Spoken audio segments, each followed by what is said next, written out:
Hello MotoGP fans. Welcome back to ZNGP Today. At Ducati Sepang in Kuala Lumpur appearances, Davide Tardozzi struck a careful, measured tone, optimistic about the GP26 preseason showing, aware that rivals have improved, and openly celebratory of Marc Márquez's role in the team's recent momentum. Below are that unpack Ducati's technical position, the title outlook, the Márquez effect, and the revived Pecco Bagnaia story. Francesco Bagnaia's Sepang test showed encouraging pace on the new GP26, but the market is already moving fast. Bagnaia agreed with Jorge Lorenzo's blunt read on modern MotoGP contracts. Recent results shape your future. Below, that explain what he said, what it means for his career, and why the 2027 market is already heating up. After a long rehabilitation, Jorge Martin looks set to return to action at the final preseason test in Buram. Aprilia says the latest medical check was positive, but he still needs official clearance, and the paddock will be watching closely as Martin tries to rejoin a team that finished strongly at Sepang. Below are to explain what's next for Martin and why his comeback matters. Don't forget to click subscribe button and the bell icon for MotoGP news update.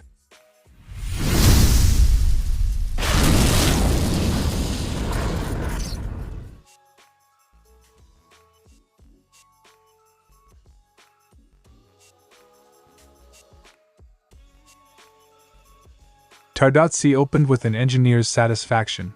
Sepang produced encouraging data and rider reports, and the headline number 4 bikes in the top 5 is the metric the factory likes to sleep on. But his language was not triumphalist.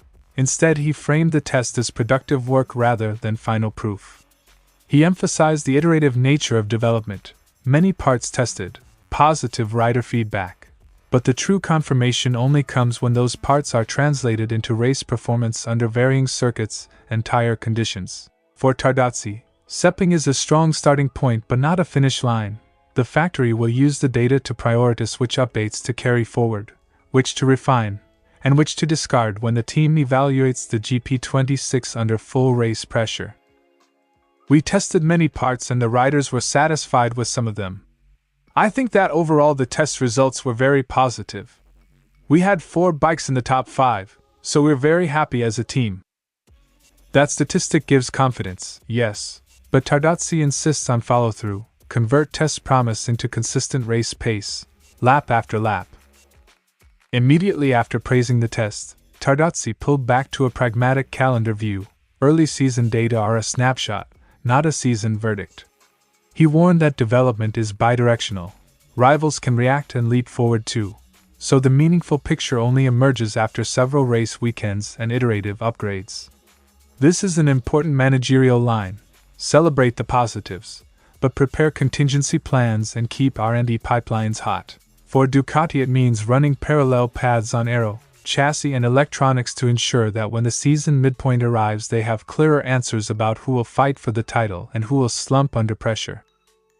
At the beginning of the season, you can't draw conclusions. You always have to wait until the middle of the season to understand who will be fighting for the championship.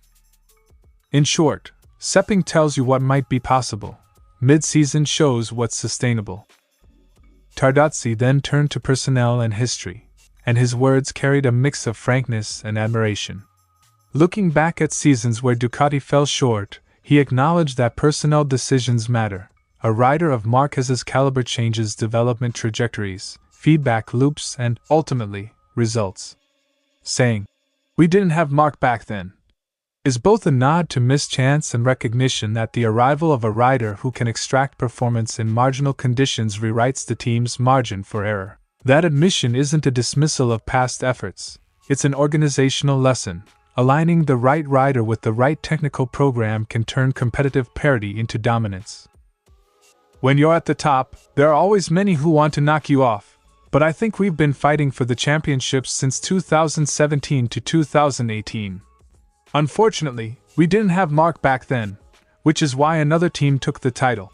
It's a candid historical footnote, and a reminder why his present focus is on locking the human and technical pieces together.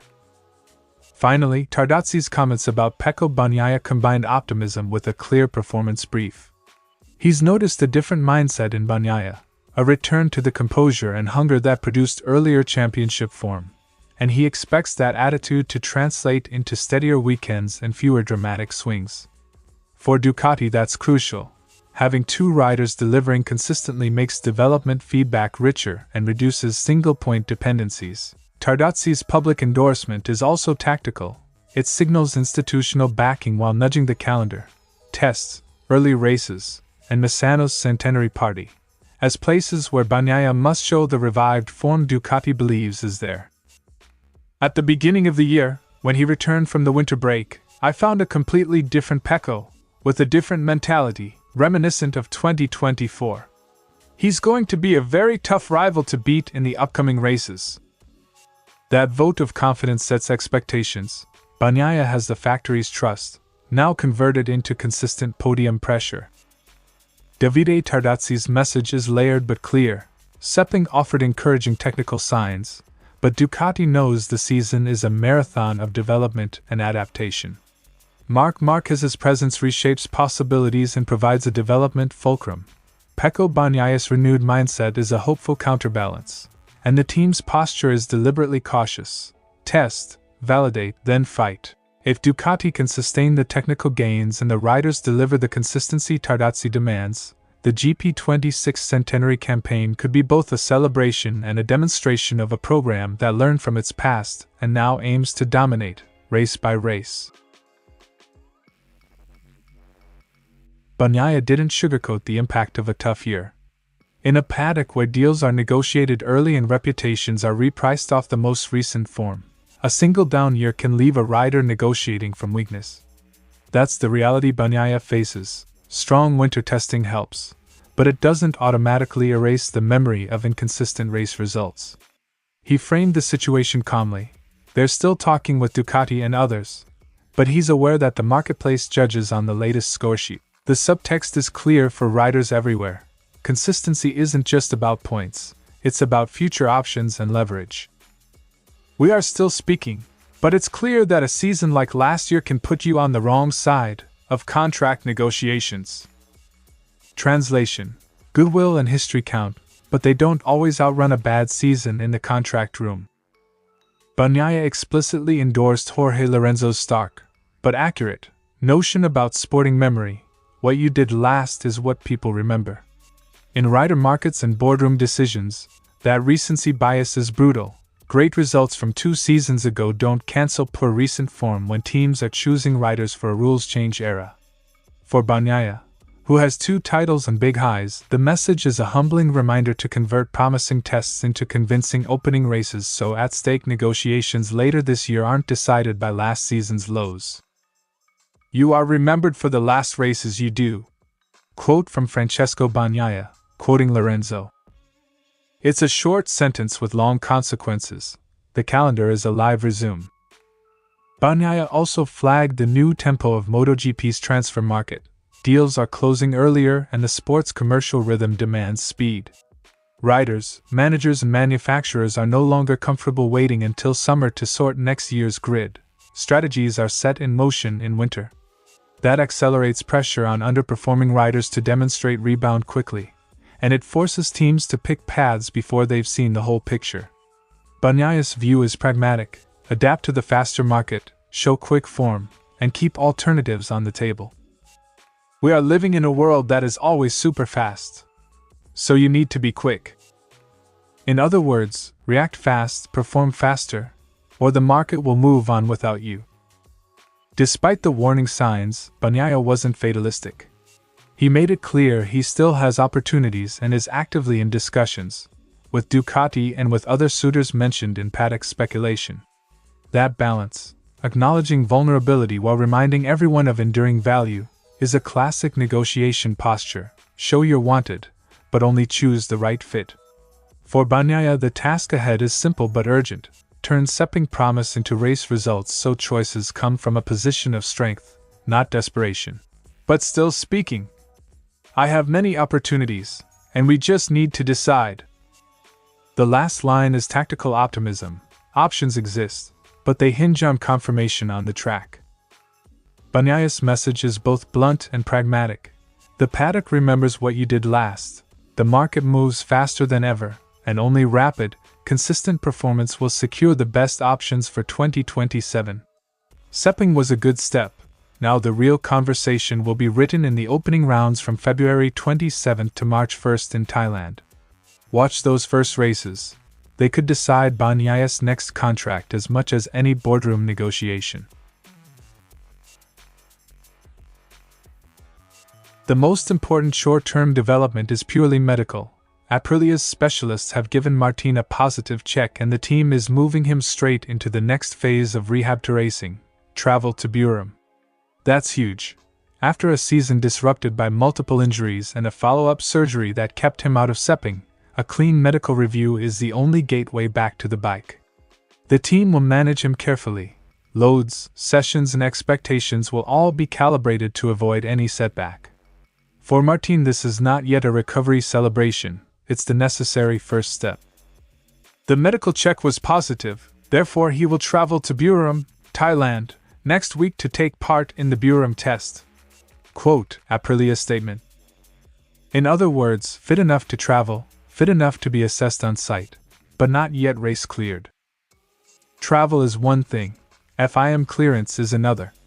Every return from surgery in MotoGP passes through the FIM medical panel. They have the final say on whether a rider can safely get on track. That evaluation is typically clinical and conservative. It can include scans, movement tests, and sometimes a supervised sighting lap on the circuit. For Martin, the FIM check is the make or break step. Only with its approval will he be able to participate in the official on-track sessions at Buram. If cleared, Buram won't just be another test, it will be Martin's first on-track appearance since last year's Valencia post-race running. That's significant on two levels. Physically, he must prove the wrist and collarbone can withstand repeated race pace load. And mentally, he must regain the rhythm and confidence that underpin elite-level performance. Expect Martin's program to be conservative at first. Limited stints, focus on feel rather than lap times. But even a scrappy, measured return will be a major storyline for the paddock and his team. Martin's return is also framed by the bigger market picture. While he rebuilds, the rider market is already shuffling. Aprilia re-signed Bezzecchi, and there's speculation that top seats, including factory Yamaha places, will be contested early for 2027. For Martin, a strong showing at Buram and in the opening races is about more than trophies. It's about re-establishing value in a fast-moving transfer market where absence and injury can quickly reshape a rider's options. Jorge Martin's Buram trip is a compact story of recovery, medical protocol and market pressure. If the FIM gives the green light, expect a cautious but closely watched return program, limited laps to rebuild confidence, then a ramp up toward the opening round. The paddock will be watching not just for speed, but for the durable signs that Martin is ready to fight again. Thanks for watching ZNGP Today, and this is your MotoGP news update. And see you next time!